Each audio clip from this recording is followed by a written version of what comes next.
మన్నాను కురిపించినావు, మన్నాను నిరీక్షినావు. చూచుకొనును యెహోవా ఈరే, చూచుకొనును సర్వము సమకూర్చును. ఆరాధన నీకే నా యేసయ్యా, ఆరాధన నీకే, ఆరాధన నీకే నా యేసయ్యా, ఆరాధన నీకే. ఆరాధన స్తుతి ఆరాధన, ఆరాధన నీకే, ఆరాధన స్తుతి ఆరాధన, ఆరాధన నీకే,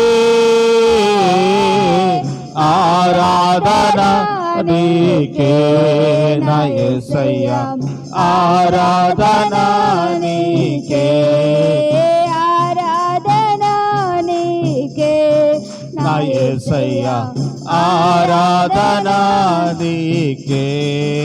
వ్యాధులను తొలగించినావు, మృతులను మరి లేపినావు, వ్యాధులను తొలగించి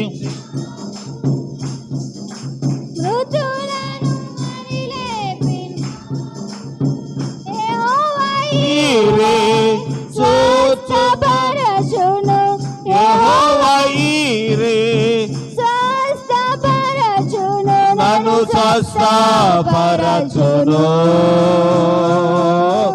ఆరాధన నీకే నా యేసయ్యా, ఆరాధన నీకే, ఆరాధన నీకే నా యేసయ్యా, ఆరాధన నీకే, ఆరాధన స్తుతి ఆరాధన, ఆరాధన నీకే,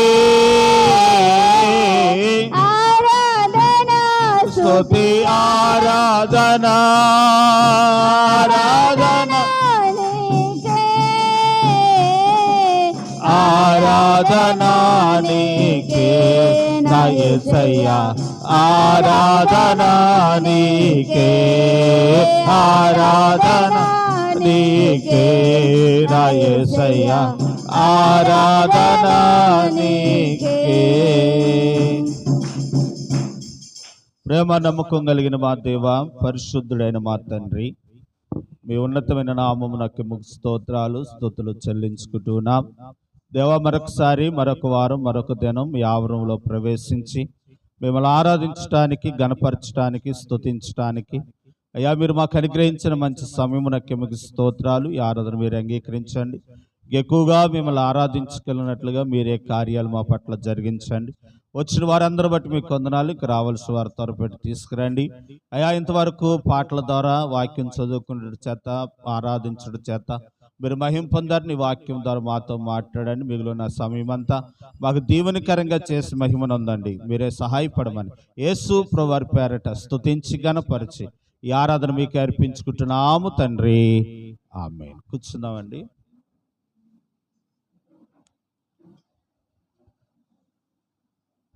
ప్రియులారే, సమయంలో కొన్ని నిమిషాలు దేవుని వాక్యాన్ని మనం విందాం. క్లుప్తంగా కొన్ని మాటలు మీకు జ్ఞాపకం చేస్తాను. ప్రవక్త అయిన దానియేలు గ్రంథము 4వ అధ్యాయాన్ని మనం చదువుకున్నాం. ప్రియులారా, బైబిల్ గ్రంథంలో ప్రవక్తలు ఉన్నారు. చిన్న ప్రవక్తలు ఉన్నారు, పెద్ద ప్రవక్తలు ఉన్నారు. పెద్ద ప్రవక్తలు అంటే ఎవరనంటే ఎక్కువగా బోధించిన వారు, ఎక్కువ ఇన్ఫర్మేషన్ తెలియపరిచిన వారు ప్రవక్తలు. చిన్న ప్రవక్తలు ఎవరనంటే తక్కువగా ప్రవచించిన వారు, వారు చిన్న ప్రవక్తలు. అంటే పెద్ద ప్రవక్తలు గొప్ప, చిన్న ప్రవక్తలు చిన్న అని కాదు. దేవుడు వారికి ఇచ్చిన వాళ్ళకి ఇచ్చిన ప్రవచన ప్రకారం వాళ్ళు చెప్పుకుంటూ వచ్చారు. కాబట్టి చిన్నవారైనా పెద్దవారైనా గొప్పవారే. యెహెజ్కేలు పెద్ద ప్రవక్త, దానియేలు పెద్ద ప్రవక్త, ఇర్మియా పెద్ద ప్రవక్త, మరి చిన్న ప్రవక్తలు హగ్గై చిన్న ప్రవక్త, ఆమోసు చిన్న ప్రవక్త, ఇలాగూ చిన్న ప్రవక్తలు చిన్నగా చెప్పుకుంటూ వచ్చారు. ప్రవక్త అంటే ఏంటనంటే జరగబోయే దానిని ముందుగానే తెలియజేసిన వాడిని ఏమంటారనంటే ప్రవక్త అని అంటారు. బైబిల్ రాతకు రాక మునుపు అంటే బైబిల్ అప్పుడు లేదు, దేవుడు మాటలు అప్పుడు లేవు. దేవుడు మనుషుల చేతనే ప్రవక్తలను ఎన్నుకొని వారిని ఏం చేసేవాడు అని అంటే, ఇదిగో మీరు ఇలా ఉంటూ నాకు ఇష్టం, మీరు ఇలా ఉంటూ నాకు ఇష్టం, ఇలా ఉంటే ఇష్టం అని దేవుడు మనుషుల ద్వారానే బోధించేవాడు. అవన్నీ కూడా రాతకి వచ్చినాయి. ప్రియులారా, ఏది చేసినా జరగబోయే దానిని ముందుగా దేవుడు మనకిస్తారు. కనుక ఈ దానియేలు గ్రంథాన్ని మనం చదివితే గత వారము మీకు తెలియపరిచాను. దానియేలు గ్రంథంలో నెబుకద్నెజరు కల వస్తే కల భావాన్ని దానియేలు చెప్పాడు. ఆ భావం ఏంటనంటే జరుగుతున్న రాజ్యాలు, రాజ్య పతనము, మరి నూతన రాజ్యము ప్రభువు తీసుకుని వస్తూ ఉన్నాడు. అది పరలోక రాజ్యం, అది శాశ్వతమైనది, అది పరలోక రాజ్యం. ఆ రాజ్యంలోకి మనందరం చేరాలి అని గత వారం చెప్పాను. ఈరోజు మరొక దర్శనాన్ని మీకు తెలియపరచాలని నేను అనుకుంటున్నాను. కనుక నెబుకద్నెజరు దినాలలో నెబుకద్నెజరు స్థిరపడిన తర్వాత తాను ఎంతో సంతోషంగా ఉంటున్నప్పుడు 4వ దేవుని మహిమ పరుస్తున్నాడు. ఏమనంటే, దేవా నీ అంత గొప్పవాడు లేడు నాయనా, నువ్వు చూపిన కృప ఎంతో గొప్పది. కాబట్టి నీవు దేశములను కలుగు చేసి భాషలను కలుగు చేసేవాడవు, మహోన్నతుడగు దేవుడవు, అద్భుత కార్యాలు చేయగల దేవుడవు, నీ క్రియలు ఆశ్చర్యము, నీ చేసిన బ్రహ్మాండమైన ఆశ్చర్య కార్యాలు అద్భుతములు అని దేవుడిని ఏం చేస్తా ఉన్నాడు అని అంటే కనపరుస్తా ఉన్నాడు. చూడండి 4వ చదువుదాం.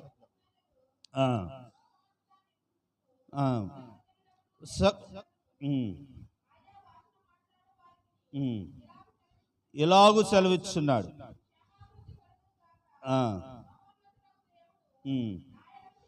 నా ఎడల చేసిన అద్భుతములను సూచక క్రియలను మీకు తెలియజేయటకు నాకు మనస్సు కలిగెను. ఆయన సూచక క్రియలు ఎంతో బ్రహ్మాండమైనవి, ఆయన అద్భుతములు ఎంతో ఘనమైనవి, ఆయన రాజ్యము శాశ్వత రాజ్యము, తరతరములు తెలుసు. ఈ మాటలు బట్టి మనం చూస్తే నెబుకద్నెజరు రాజ్యం స్థిరపడిన తర్వాత తాను దేవుడు చేసిన ఘనకార్యాలు తలంచుకొనుచు ఇప్పుడు దేవుడిని ఏం చేస్తా ఉన్నాడు? దేవుని స్తుతిస్తా ఉన్నాడు, మహింపరుస్తున్నాడు. ఏమన్నాడు? దేవా నువ్వు మహా అద్భుత గలవాడువయ్యా, నువ్వు గొప్పవాడువయ్యా, నువ్వు చేసిన బ్రహ్మాండమైన కార్యాలు ఎవరు చేయలేరయ్యా అని నెబుకద్నెజరు దేవుడిని ఏం చేస్తా ఉన్నాడు? స్తుతిస్తా ఉన్నాడు, మహిమపరుస్తా ఉన్నాడు. ఈరోజు మనము కూడా దేవుడు చేసిన మేలులు బట్టి, దేవుడు చేసిన ఉపకారాలు బట్టి ఇప్పుడు దేవుడిని ఏం చేయాలి? మహిమపరచాలి. ఎలా మహిమపరచాలి అని అంటే, ఇదిగో నెబుకద్నెజరు ప్రజలందరికీ తెలిసినట్లుగా ప్రజలందరికీ ఆయన సెలవిస్తూ చెబుతున్నాడు, ఆయన చేసిన ఉపకారములు ఎంతో గొప్పవి. దేవుడు ఈరోజు మనకు చేసిన, చూడండి ఒక విషయాన్ని మనం చదివితే అక్కడ పుస్తకం పెట్టుకోండి, దేవుని స్తుతించిన విధానం ఎలా స్తుతించాలో. కీర్తన 116వ కీర్తనలో దావీదు ఎలాగూ దేవుని స్తుతిస్తా ఉన్నాడు. ఏమని స్తుతిస్తా ఉన్నాడు? దేవా నువ్వు చేసిన ఉపకారములు ఎంతో గొప్పవి అని చెప్తూ, నేను ఆయనకి ఏమి 12వ వచనం, యెహోవా నాకు చేసిన ఉపకారములన్నిటికీ నేను ఆయనకి ఏమి చెల్లించదను? రక్షణ పాత్రను చేతపుచ్చుకుని యెహోవా నామమున ప్రార్థన చేసేదను, యెహోవాకు నా మొక్కుబడులను చెల్లించదను. ఆయన ప్రజలందరూ ఎదుటని ఎక్కడ చెల్లిస్తాడట? చూడండి, ఒకటి జ్ఞాపకం. యెహోవా నీవు చేసిన ఉపకారములన్నిటికీ నేను ఆయనకి ఏమీ చెల్లిస్తాను. నాకు ఇచ్చిన ఈ సంతోష రక్షణ భాగ్యం పట్టుకొని నేను ఆయన స్తుతిస్తాను, ఆయన నామాన్ని ప్రార్థన చేస్తాను. నేను మొక్కుకున్న మొక్కుబడులన్నీ దేవునికి ఏం చేస్తాను? చెల్లిస్తాను. ఎక్కడ చెల్లిస్తాడు అని అంటే ఆయన ప్రజల ఎదుటే చెల్లిస్తాడు. ఇప్పుడు దేవుడు చేసిన మేలులు ఎక్కడ చెప్పాలి? ఆయన ప్రజల ఎదుటే చెప్పాలి. అందుకే బైబిల్ ఏమని రాయబడిందనంటే, కొందరంట దీపం వెలిగించి మంచమ కింద కొంచెమ కింద పెడతారట. దేవుడు చెప్పింది ఏంటనంటే, మీరు దీపం వెలిగించి మంచమ కింద కొంచెమ కింద కాదు, కానీ దీపం వెలిగించి ఎక్కడ పెట్టాలనంటే దీపస్తంభం మీద పెట్టాలట. ఎందుకనంటే ఆ దీపస్తంభం మీద ఉన్న ఆ వెలుగు అందరికీ ఏమిస్తుంది? వెలుగునిస్తుంది. కనుక అదే చెప్తా ఉన్నాడు, నువ్వు దేవుడు చేసిన మేలులు కొంచెము కింద మంచము కింద దాయకుండా అందరికీ తెలిసినట్లుగా దీపస్తంభం మీద లైట్ పెట్టినట్లుగానే ప్రజలందరి ఎదుట మనం ఏం చేయాలి? దేవుని గణపరిచే వారంగా ఉండాలి. ఇంకొక మాట చెప్పేసి ముందుకు వెళ్తాను. ప్రియులారా, దేవుని గణపరిచే విషయంలో షార్ట్గా గణపరుస్తాం కాదు. కొంతమంది బాత్రూంలోనే పాడతారు, బయట పాడరు. ప్రియులారా, కొంతమంది అక్కడ వాయిస్ బేస్ వస్తుందేమో కనుక పాడాలనిపిస్తుంది. కొంతమంది ఒంటరిగా ఉన్నప్పుడు కొంతమంది ఒంటరిగా ఉన్నప్పుడే దేవుని స్తుతిస్తారు, మరి కొంతమంది ఒంటరిగా ఉన్నప్పుడే చేస్తారు. కాదంట, దేవుని వాక్యం ఒంటరిగా ఉన్నప్పుడు దేవుని స్తుతించాలి. సమాజం అందరి ఎదుట దేవునికి ఏం చెల్లించాలటండి? నెబుకద్నెజరు అదే చేస్తా ఉన్నాడు. స్థిరపడిన తర్వాత, తాను స్థిరపడిన తర్వాత దేవుని స్తుతిస్తూ ఆరాధిస్తూ గణపరుస్తున్నట్టుగా ఈరోజు మనము కూడా దేవుని మహిమపరిచేవారుగా మనం ఉండాలనే విషయాన్ని తెలియపరుచుకుంటున్నాను. చూడండి, కీర్తన 103వ కీర్తనలో కూడా ఏమంటాడంటే దావీదు చెప్తాడు, నా ప్రాణమా యెహోవాను సన్నదించుము, నా యంత్రంగా సమస్తమైన పరిశుద్ధ నామమును నా ప్రాణమునకు ఆయన చదవండిరా.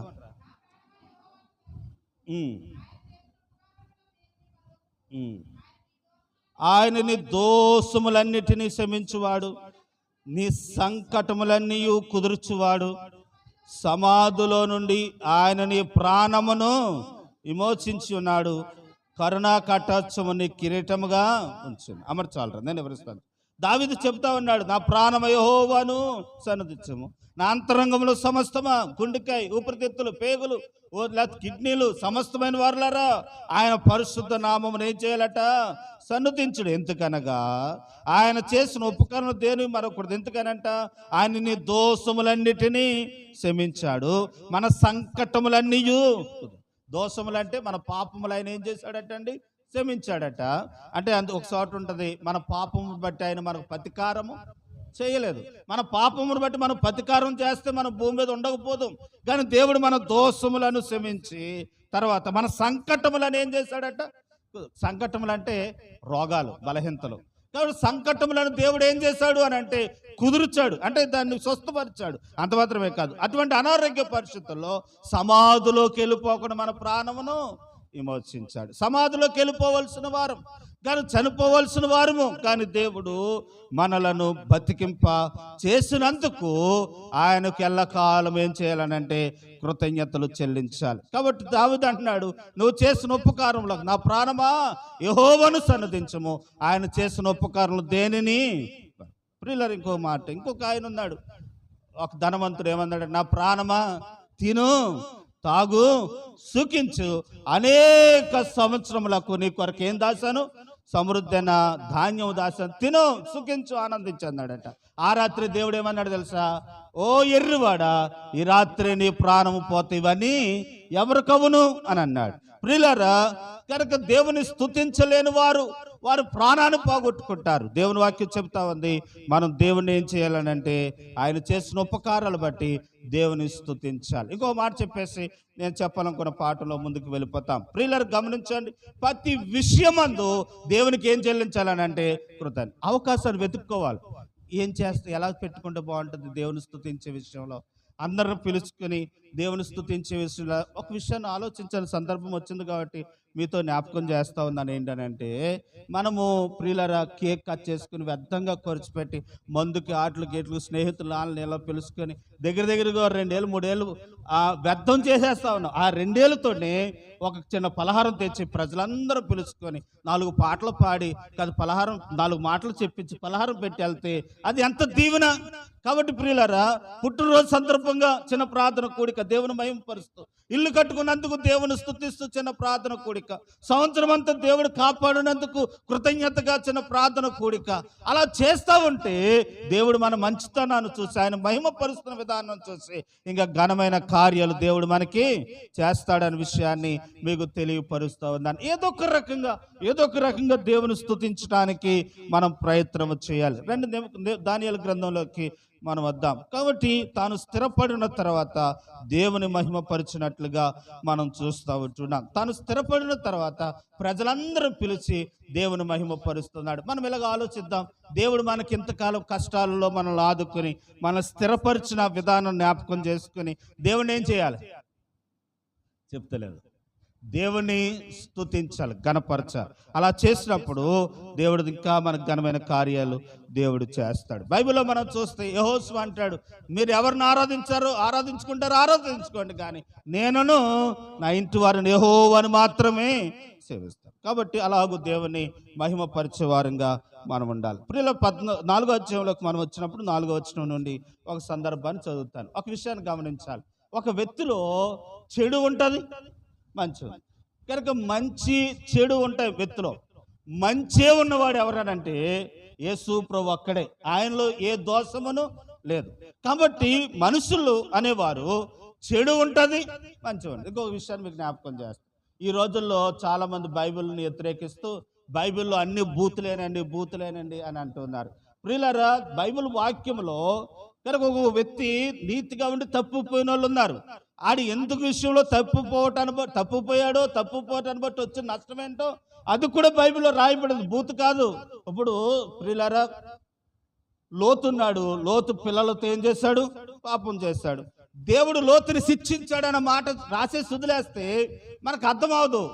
ఆ లోతు ఏం చేశాడు అది రాస్తేనే కానీ, అందుకు దేవుడు శిక్షించాడనే విషయం రాస్తేనే కానీ మనకు ఆ సందర్భము అర్థం అవదు. అందుకని చెడు రాశాడు, మంచి రాదు. మళ్ళీ చెప్తాను, కనుక మనిషి నష్టపోవటానికి వచ్చిన నష్టం రాశాడు, దానివల్ల వచ్చిన మేలు రాశాడు. కాబట్టి మేలును మేలుగానే తీసుకోవాలి, నష్టాన్ని నష్టముగానే మనం ఆలోచించాలి. ఇక్కడ మనం గమనిస్తే 4వ అధ్యాయంలో తాను స్థిరపడిన తర్వాత, నెబుకద్నెజరు స్థిరపడిన తర్వాత, బాగుందన్న తర్వాత అతనికి దేవుడు ఒక దర్శనం ఇచ్చాడట. చూడండి 4వ వచనం. నెబుకద్నెజరు నేను నా ఇంట విశ్రాంతి, నా నగరమందు క్షేమము గలవాడినై ఉండి ఒక కల కంటిని, అది నాకు భయమును కలుగజేసెను. నేను నా పడక మీద పరుండగా నా మనసును పుట్టిన తలంపు నన్ను ఏం చేసింది? నేను వివరిస్తాను చూడండి. ఎప్పుడైనా సరే మనిషి ఎప్పుడు చెడిపోతాడనంటే తాను స్థిరపడిన తర్వాత చెడిపోతాడు. మనుషులు ఎప్పుడు పడిపోతారు? ఈయన స్థిరపడ్డాడంట. స్థిరపడిన తర్వాత ఒక నష్టం వచ్చింది. ఆ నష్టం ఏంటో చెప్తానండి. మనం అలా చేయకుండానట్లు ప్రభు మనకు సహాయం దయచేయను గాక. ప్రియులారా, గమనించండి. నెబుకద్నెజరు ఈయనకి దేవుడు దర్శనం ఇచ్చాడట. ఏంటి ఆ దర్శనం అని అంటే, చాలా పెద్ద చెట్టు ఒకటి ఉందంట అండి. ఆ చెట్టు చాలా పెద్దదంటే, విశాలంగా పెరిగిన చెట్టు. ఆ చెట్టు నిండా ఫలాలు కలిగిన చెట్టు. ప్రియులారా, అంత ప్రశస్తమైన చెట్టు. మామూలుగా ఇది ప్రియులారా, మామూలుగా చిన్నగా చూపిస్తాను. నెబుకద్నెజరుకు ఒక కళ వచ్చింది. ఆ కళలో ఒక చాలా పెద్ద చెట్టు ఒకటి కనపడ్డదట. ఆ చెట్టుకి నిండుగా ఆకులు ఉన్నాయంట. ఆ చెట్టు కంటే కాయలు కూడా ఉన్నాయట. చాలా పక్షులు దాని మీద నివాసం చేస్తా ఉన్నాయి. దాని కింద కూడా ఆవులు, మేకలు, గొర్రెలు, జింకలు, సింహాలు ఆ చెట్టు కింద ఏం చేస్తా ఉన్నాయి? నివాసం చేస్తా ఉన్నాయి. చాలా అద్భుతంగా ఉందట, చాలా ఉన్నతంగా ఉందట చెట్టు. ఉన్నతంగా ఉన్న చెట్టు దగ్గరికి ఒక ప్రవక్త వచ్చి, ఆయన వచ్చి, పరిశుద్ధుడు వచ్చి ఇలాగూ ప్రకటన చేశాడట. ఏమని ప్రకటన చేశాడనంటే, ఆ చెట్టును నరికివేయండి అన్నాడట. ఏ చెట్టుని? ప్రశస్తమైన చెట్టుని, బ్రహ్మాండమైన చెట్టుని. ఇప్పుడు ఏమన్నాడు చూడండి, చదువుదాం. 6వ వచనం, 4వ వచనం. కావున ఆ స్వప్న భావం నాకు తెలియటకై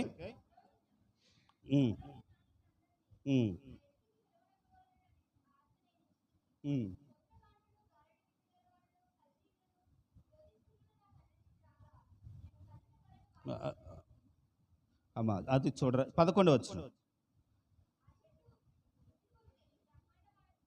ఆ చెట్టు వృద్ధునుంది, బ్రహ్మాండమాయను, దాని పై కొమ్మలు ఆకాశము అంత ఎత్తుగా, దాని చదవండి. దాని ఆకులు సొగసుగాను, ఆ, ఉమ్, ఉమ్, ఉమ్, ఉమ్, ఉమ్, ఉమ్. ఆకాశముడు దిగి వచ్చి ఇలాగు బిగ్గరగా ప్రకటించెను, ఈ చెట్టును నరికి దాని కొమ్మలను ఏం చేయండి, కొట్టి దాని ఆకులను తీసివేసి దాని పండులను, నేను వివరిస్తాను చూడండి ప్రియులారా. ఇక్కడ చదువుకున్న వాక్య భాగం ఏంటంటే, ఈ ఉన్నతమైన బ్రహ్మాండమైన చెట్టు మీద పక్షులు, ఆకులు ఫలాలతో ఉన్న చెట్టు కింద సింహములు, జింకలు, మేకలు నివసిస్తున్న ఈ చెట్టుని ఒక పరిశుద్ధుడైన వ్యక్తి అన్నాడట, దాని రొమ్మలను ఏం చేయండి, నరికివేసి కొట్టివేసి తన ఆకులను తీసివేసి దాని కిందున్న ఆ జీవరాశులన్నిటిని తోలువేయండి అని చెప్పి దాన్ని మొద్దుతో ఆ మొద్దు మాత్రమే ఉంచి చెట్టు అంతా కూడా ఏం చేయబడిందని అంటే నరకబడిందంట. ప్రియులు ఎలా నరకబడింది అని మనం గమనిస్తే, ఇంత ఉన్నతమైన చెట్టు ఆకారుకి ఇదిగో ఇలాగూ మొద్దయిపోయిందంట అండి. ఇలా మొద్దయిపోయిన చెట్టు ఈ కలపాపము తనకు వచ్చిందంటే ఇది అసలు ఏంటి, కథ ఏంటి, సందర్భం ఏంటని సతమతం అవుతూ జ్యోతిష్కాలందరూ కేకేసి అడిగితే ఎవరో చెప్పలేకపోతే దానియేలు కేకేస్తే దానియేలు చెప్పాడట, ఆ చెట్టు ఎవరో కాదండి, ఆ చెట్టు నీవే, ఆ చెట్టు నీవే అని చెప్పినప్పుడు అప్పుడు తాను కలవరం చెందినట్లుగా మనం చూస్తూ ఉంటున్నాం. ఎందుకు ఈ రాజు అంటాడు, దానియేలు అంటాడు, రాజుగారండి అది మీ పట్ల జరగకుండాగాక అని అంటాడు. ఎవరి పట్ల? రాజుగారి పట్ల ఆ దర్శనం పాపం ఏమవ్వకూడదట, జరగకుండా ఉండునుగాక అని అంటాడు. కాబట్టి అది మీ కొరకే వచ్చిందని రాజుగారు అని అన్నాడు. కాబట్టి వచ్చిన ఆ దర్శనము అక్షరాలుగా అలాగే ఏమైందని అంటే నెరవేర్చబడింది. ఒక రోజున ఆ రాజుగారికి పోల్చబడిన చెట్టు ఎంత బ్రహ్మాండమైన చెట్టుగా ఆకాశ పక్షులతో కాయలతో కనుక నివసిస్తూ ఉంటుందో, కింద జంతువులతో ఎలాగైతే సమృద్ధిగా ఉందో ఆ చెట్టు కొట్టబడిగా పక్షులు అటుగానే దాని కింద ఉన్న జీవరాశులన్నీ పారదోలబడినట్లుగా కనుక నెబుకద్నెజరు రాజ్యాధికారం అంతా కూడా ఏమైందంటండి, పోయిందంట. అంటే నెబుకద్నెజరు రాజరికం అధికారం అంతా దేవుడు తీసివేశాడట. చెట్టును కొట్టినట్టుగా ఆ రాజరికాన్ని ఏం చేసేసాడంటండి, తీసివేసేసాడట. ఎందుకు తీసివేశాడు అని మనం గమనిస్తే, నెబుకద్నెజరు తన హృదయమందు గర్వించాడట. ఆమె ఏం చేశాడు అంటే ఏమని గర్వించుంటాడు? అర్థమవుతుందమ్మా? ఒకసారి అందరూ దేవుని స్తోత్రమా. నెబుకద్నెజరు వచ్చిన దర్శనం ఆ చెట్టు వలె అయిపోవటానికి కారణం, మోడిగా అయిపోవటానికి కారణం ఏంటనంటే, తను అనుకుంటున్నాడంట, నేను రాజును కాబట్టి, నేను ధనవంతుడు కాబట్టి, లేకపోతే సర్వ అధికారములు నాకు ఉన్నాయి కాబట్టి నేను అలా చేయగలుగుతున్నాను అనుకుంటున్నాడట. అనుకున్న స్వభావాన్ని బట్టి, ఆ గర్వాన్ని బట్టి ఇప్పుడు ఏమైపోయాడు, మోడైపోయినట్లుగా మనం చూస్తూ ఉంటున్నాం. ఇదే వాక్యాన్ని మనము కూడా తీసుకుంటే, ఇదే అవగాహన మనము తీసుకుంటే, ఈరోజు ఒక విషయాన్ని మీరు గమనించాలి. ఏంటనంటే, అందరూ ఒకసారి దేవుని స్తోత్రం చెప్దామండి. దర్శనాలు నెబుకద్నెజరుకు వచ్చిన దర్శనాలు అంటే ఇప్పుడు రావు.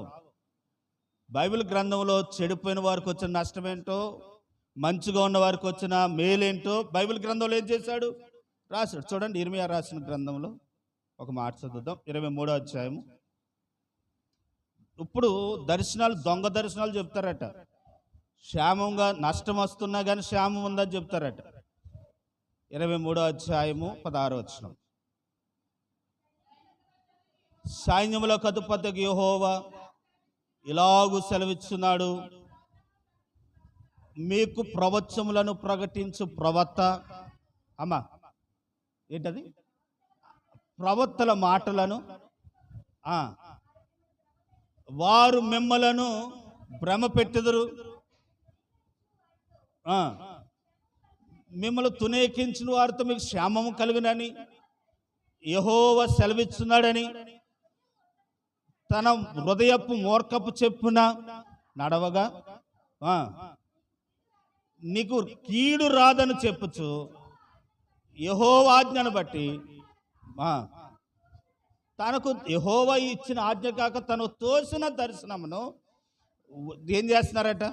దేవుడిచ్చిన ఆజ్ఞ కాదట, దేవుడిచ్చిన దర్శనాలు కాదట, దేవుడిచ్చిన దర్శనాలు కాకుండా వారు సొంతంగానే ఏం చేస్తున్నారట?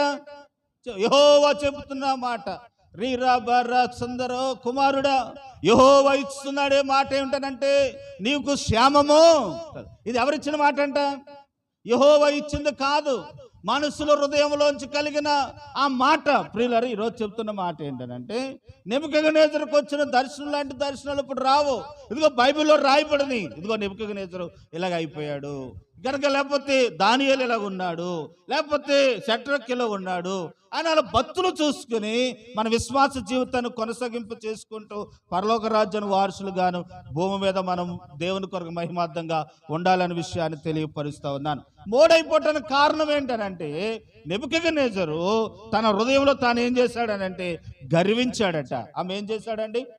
అన్నిటికంటే భయంకరమైనది ఏదనంటే గర్వం. బైబిల్ వాక్యం స్పష్టంగా రాయబడింది, నాశనానికి ముందు గర్వం. కాబట్టి నాశనం అయిపోతాడు కొన్ని రోజులకి అన్నప్పటికీ ప్రియులారా వారిలో ఏముంటుందట? చూడండి, దేవుడు 12 నెలలు అవకాశం ఇచ్చాడట ఇతనికి. ఈ దర్శనం ఇచ్చిన తర్వాత 12 నెలలు అతనికి అవకాశం ఇచ్చాడట. 39వ వచనం, 12 నెలలు గడిచిన పిమ్మట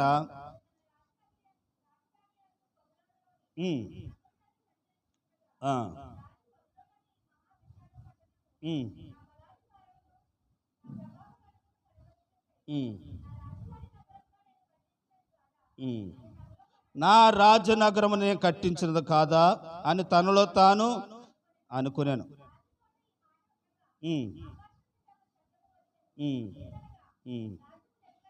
నేను వివరిస్తాను చూడండి.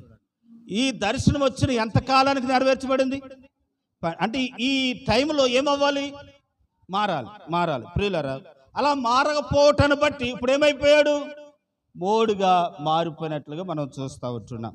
ఈరోజు మనము ఆ పరిస్థితి రాకున్నట్లు మనం దేని బట్టి కూడా ఏం చేయకూడదటండి? గర్వించకూడదు. నేను కొన్ని మాటలు మీకు జ్ఞాపకం చేస్తాను చూడండి.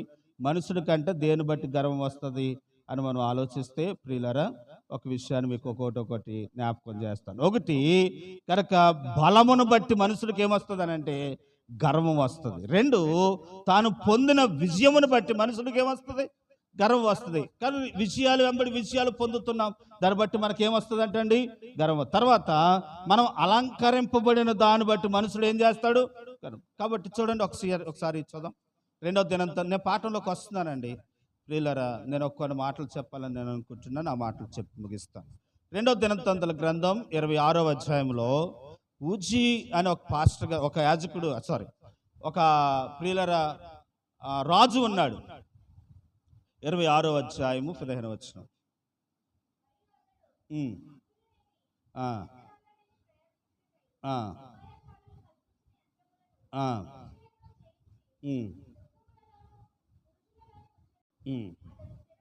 అతడు స్థిరపడే వరకు ఆశ్చర్యకరమైన దేవుని సహాయము కలిగెను గనుక అతని కీర్తి దేశమంతా వ్యాపించెను. అయితే అతడు స్థిరపడిన తర్వాత తన మనసులో ఏం చేశాడట?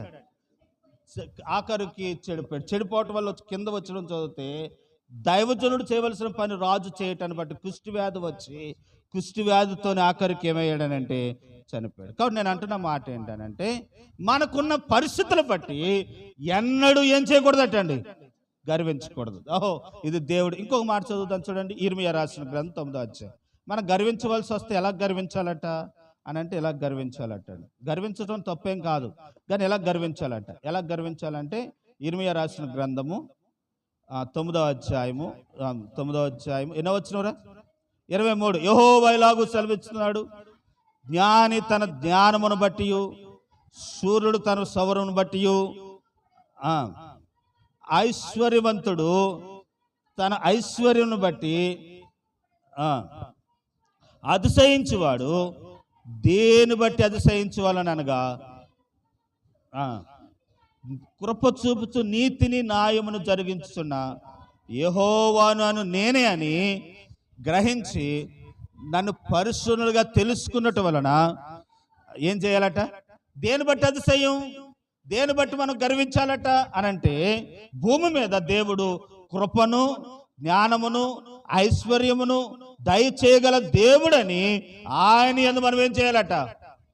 అప్పుడు ఎలాగ అనుకోవాలండి? ఏమనుకోవాలంటే, సపోజ్ ఉద్యోగం వచ్చింది కాబట్టి ఉద్యోగం వచ్చిన తర్వాత గర్వం రావటానికి అనుకూలతుంది. కాబట్టి ఈ గర్వం వచ్చినప్పుడు మనం ఎలా అనుకోవాలి ఏంటంటే, ఈ ఉద్యోగము నా చదువును బట్టి ఏం కాదు. అందరూ ఒకసారి దేవుని స్తోత్రం చేద్దామా? రైల్వే స్టేషన్ దగ్గర, ఇక్కడే రైల్వే స్టేషన్ దగ్గర ఈ యువతల నుంచి వెళ్తే అపార్ట్మెంట్ వెనకాల ఒక ఆయన కాపలా కాస్తున్నాడు. ఆయన ఏలుపూరు అట. ఏలుపూరు అయితే మా నాన్నగారు తెలుసు అంట ఆయనకి. కనుక మా నాన్నగారు వయసు వాళ్ళమాట. నావక్ గారు నాకు తెలుసండి, ఏలుపూరు వాళ్ళ అక్క దగ్గరికి వస్తూ ఉండేవాడు, మేము కూడా ఏలుపూరు నుండి ఇక్కడికి వస్తూ ఉండేవాళ్ళమండి అని చెప్పాడు. సరే మీరేం చేస్తారంటే, నేనండి అప్పట్లోని ఎస్సీ ఉద్యోగానికి నేను సెలెక్ట్ అయ్యానండి. కనుక విశాఖపట్నం వెళ్ళవలసి ఉండి విశాఖపట్నం వెళ్ళకోకుండా ఇంటర్వ్యూకు హైదరాబాద్ వెళ్ళిపోయామండి. హైదరాబాద్ వెళ్ళిపోవటాన్ని బట్టి ఇక్కడ ఇంటర్వ్యూ టైం అయిపోయింది, వెళ్ళిన తర్వాత ఇంకా అవతల అన్నారు. ఇంకా అప్పటి నుంచి నాకు ఉద్యోగం లేదండి, అప్పటి నుంచి వాచ్మెన్గా పనిచేస్తున్నాను అన్నాడు. చదువుకున్నాడు కానీ ఏమి లేదు అని నేను అంటున్న మాట ఏంటంటే, చదువును బట్టి ఉద్యోగం వచ్చుంటే మరి చదువుకున్న వాళ్ళందరూ ఏమయ్యారు అని దానికి అంటున్న మాట ఏంటంటే, ఉద్యోగం వచ్చినా, పిల్లలు పుట్టినా, ఇల్లు కట్టుకున్నా, ఏది చేసినా ఏదైనా ఎవరు బట్టి జరుగుతుంది? దేవుని బట్టి జరుగుతుందని మనం దేవుని బట్టి ఏం చేయాలట? గర్వించే వారంగా ఉండాలి. అది అంటున్నాడు చూడండి, ఇర్మీయా రాసిన గ్రంథం 9వ అధ్యాయంలో ఒకటి జ్ఞాపకం చేయాలి. జ్ఞాని తన జ్ఞానమును బట్టి, అంటే జ్ఞానాన్ని బట్టి ఏం చేయకూడదు? నా ఎంత జ్ఞానవంతుడు లేడు అనుకోకూడదట. దేవుడు ఒకవేళ జ్ఞానవంతుడివే కానీ ఎలాగనుకోవాలట? ఎలాగనుకోవాలి? దేవుడు నాకేమిచ్చాడు అంటే, ఈ ఆపదను తప్పించబడటానికి దేవుడు నాకు జ్ఞానం ఇచ్చాడండి. ఇదిగో బిడ్డలు పెళ్లి చేయటానికి జ్ఞానం ఇచ్చాడండి. ఇల్లు కట్టుకోవడానికి దేవుడు ఒబ్బడిగా ఉండి ఆ రూపాయి సంపాదించి ఒబ్బడిగా ఉండి ఇల్లు కట్టుకుని జ్ఞానం ఇచ్చాడండి అని దేవుని ముక్కు మహిమ వచ్చేలాగా మనం చెప్పాలి. జ్ఞానాన్ని బట్టి సూర్యుడు తన అంటే బలసూర్యుడు తన బలాన్ని బట్టి అతిశయింపకూడదు. ఐశ్వర్యవంతుడు తన ఐశ్వర్యం బట్టి ఏం చేయకూడదట? ఎప్పుడైతే మనం అతిశయించుకోకుండా ఉంటామో, దేవుని మహిమ పరుస్తామో, దేవుడు మనకు సహాయాన్ని చేస్తాడు. చూడండి, ఇక్కడ అలంకారాన్ని బట్టి గర్వము, జ్ఞానమును బట్టి గర్వము, ఐశ్వర్యం బట్టి గర్వము, సౌందర్యం బట్టి మనుషులకు ఏమొస్తుందట? గర్వము. ఎత్తును బట్టి నా ఎంత పొడుగోడు లేడని స్థాయిని బట్టి ప్రియులరా గర్వము. జన బలమును బట్టి అంటే బంధువులు బట్టి మనుషులకు ఏమొస్తుంది అండి? ఇవన్నీ వాక్యాలు మీరు సమయం లేదు కానీ ముందుకెళ్తాను. సమృద్ధిని బట్టి మనిషికి ఏమొస్తుంది అండి? గర్వం వస్తుందట. ధనమును బట్టి గర్వము, నామకార్థ భక్తిని బట్టి గర్వము, కలిగిన దాన్ని బట్టి గర్వము, రాజరికాన్ని బట్టి గర్వము, దుష్టత్వాన్ని బట్టి గర్వము, దోసుకున్న దాన్ని బట్టి గర్వము, వృత్తిని బట్టి గర్వము, దేవుని బోధన అనుసరింపకపోవటాన్ని బట్టి మనుషుడికి ఏం కలుగుతుందంటే అండి? ఈ గర్వం బట్టి ఇదిగో నెబుకద్నెజరు మోడైనట్లుగా మనం ఆ పరిస్థితిలోకి రాకుండానే దేవుడు మనకిచ్చిన ఆ సమయంలో మనం దేవుని మహిమపరచడానికి మనం ప్రయత్నం చేయాలి. అయ్యో, ఎంతకాలం నేను దేవుని మహిమపరచలేకపోయాను, ఇదిగో నా బలం అనుకున్నాను, నా శక్తి అనుకున్నాను, నా జ్ఞానం అనుకున్నాను. కాదు, దేవుడే నన్ను ఈ స్థితిలో ఉంచాడని మనం దేవుని మహిమపరిచే వారిగా ఉండాలి. రెండవ మన పాఠంలోకి వచ్చేద్దాం. 4వ అధ్యాయంలోకి వస్తాయండి. ఈ నెబుకద్నెజరు ప్రియులారా, దేవుడు ఎంత ప్రేమ గలవాడు తెలుసండి, ఎంత జాలి గలవాడనంటే, ఈ చెట్టంతా కొట్టేసిన మోడుదులాడంట. చూడండి 26 వచనం, 4వ అధ్యాయం 26 వచనం. ఆయన ప్రేమ, ఈ ప్రియులారా 26 వచనంలో ఆయన ప్రేమ కనపడుతుంది, ఆయన జాలి కనపడతా ఉంది మనుషుల పట్ల. ఏంటనంటే, మానవుల రాజ్యం పైన అధికారి ఉన్నాడని తాను గ్రహింపక నిశ్చయించుకున్న వానికి అనుగ్రహించిన నువ్వు తెలుసుకునే వరకు 7 కాలములు ఎలాగో జరిగి చెట్టు యొక్క మొద్దు నడుము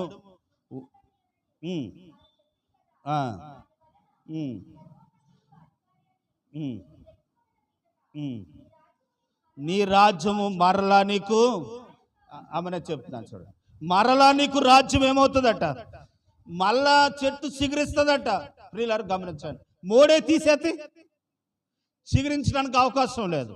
కనుక ప్రేమగల దేవుడు చూడు అండి, దేవుడు తాను సరిచేయబడి మళ్ళీ మొదటి స్థితిలోనికి దేవుడు తీసుకురావటానికి అవకాశం కల్పించినాడు. భూమిలో ఏమి విడిచిపెట్టాడు? మోడు పూసిపెట్టు. ఈ మోడు మనం మార్పు ఇప్పుడు ఇలా అంటాను, మానవుడు మోడైపోయాడు తను చేసిన పాపమును బట్టి.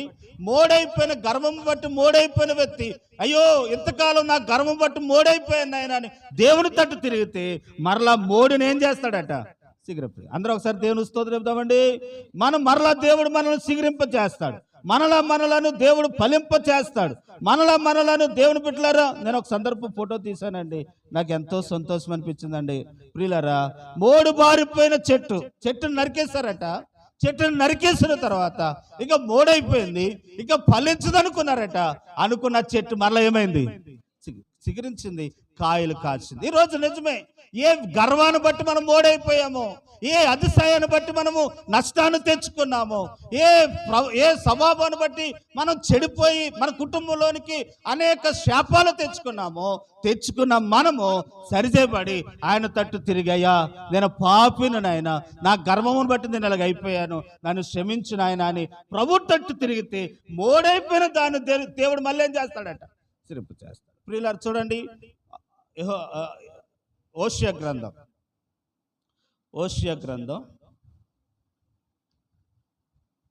14వ అధ్యాయం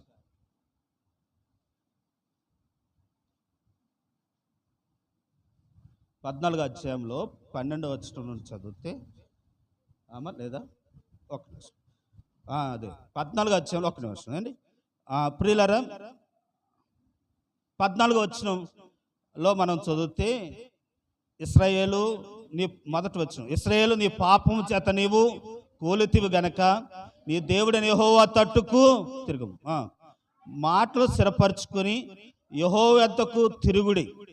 మీరు ఆయనతో చెప్పవలసింది ఏమనగా, మా పాపములన్నిటినీ పరిహారింపము.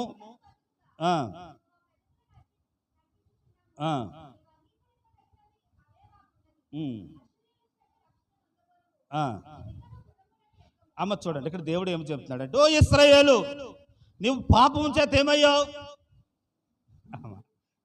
పాపం చేత ఏమైపోయావు?